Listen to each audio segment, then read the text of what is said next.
Hi, I'm Cash, and welcome to Cash Talks Football. With my over 20 plus years of coaching experience, I like to break down the goals in the Premier League so you don't have to. And you can use a bit of my experience to maybe either become a better coach or a better player on the field. Today we're doing in the Premier League Arsenal against Tottenham in the North London derby. A couple of things we're going to go over in this game. And I'm unfortunately listening to Gary Neville commentate, so I just turned that off because he's a moron. But I want to comment on one or two of his comments as we go through here and through the game.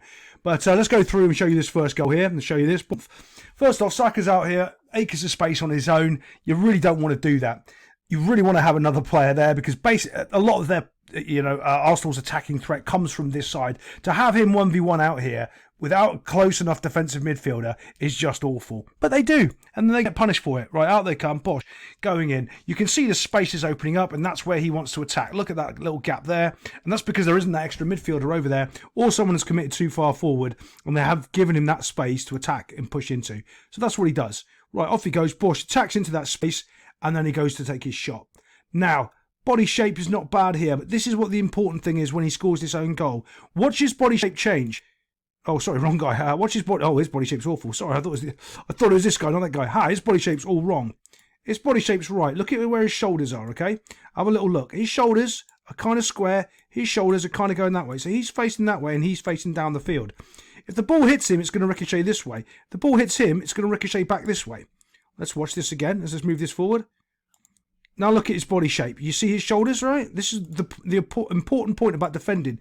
That's his ricochet. That's where the ball's going to bounce. If it hits him, it's going to bounce off him and come away. It's that simple. Not only does he do that, he sticks his leg up and it goes into the goal. His body shape is completely and utterly wrong. First off, he should never be sticking his leg out there because it's causing the goal. But also, his body isn't square. His shoulders are not square, with a goal behind him. He's side faced, and when he's side faced, the ball is going to bounce off you and go into the goal, and that's exactly what happens. Don't do that. Don't be that guy. Let's go on to the next goal. Here we go. This is the next goal we're looking for here. You can see the 2v1 here on the outside. Arsenal aren't doing a great job of clearing the ball, but I want to give I think it's James Maddison right here credit on the ball.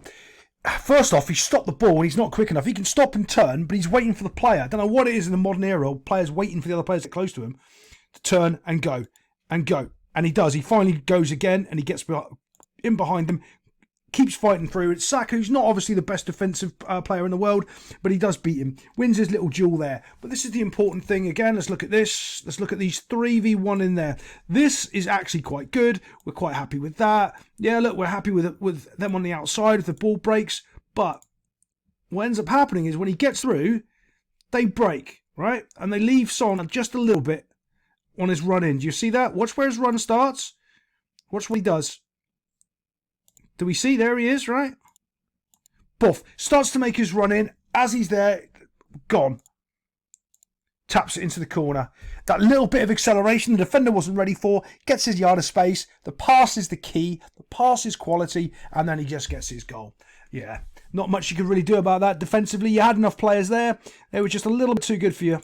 And, okay, so let's get on to the next. So this is a handball goal. Is it a handball? Yes, let me explain to you why, okay? Most of the, I was listening to Idiot Neville talk about, it's not a handball. Yes, it is.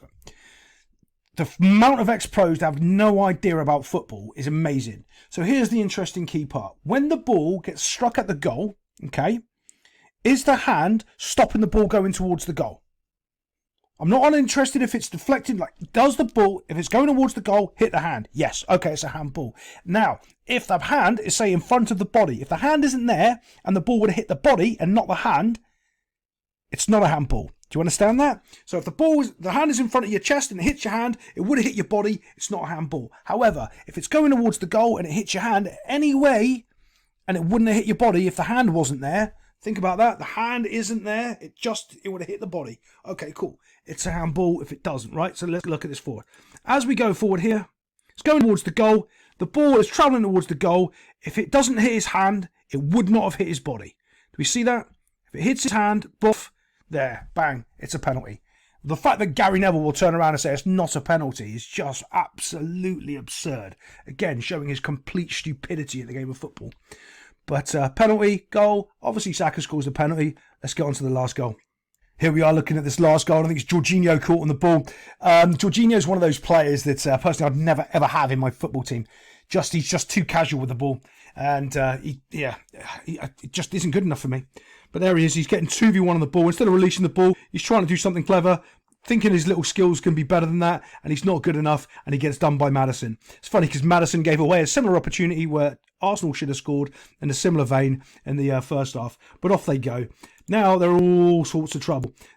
They're 2v1. This poor lad doesn't know what to do, as you can tell, because whatever he does is going to be wrong. He's got to go to the ball, but he's also got to kind of cut the space off. His run is actually really, really good. So let me explain that to you. Obviously, he's going to be running in here, and obviously, if you step to that ball there, he's going to pass to this guy here. So what you kind of want to do is set your starting position closer to this guy before you start to pressure the ball, and that's what he does. He does a really good job. Backing up. Then he has to make the challenge and go for it. It's funny he uses the 18-yard box. That was always my rule coaching. As soon as you're at the 18-yard box, you've dropped off too deep. You have to pressure, and he tries to. Can't do anything about it. And Son just slots it into the corner. Good finish. 2-2. Could have been anyone's game, to be honest. It was great fun to watch. I'll see you next time on Cash Talks Football.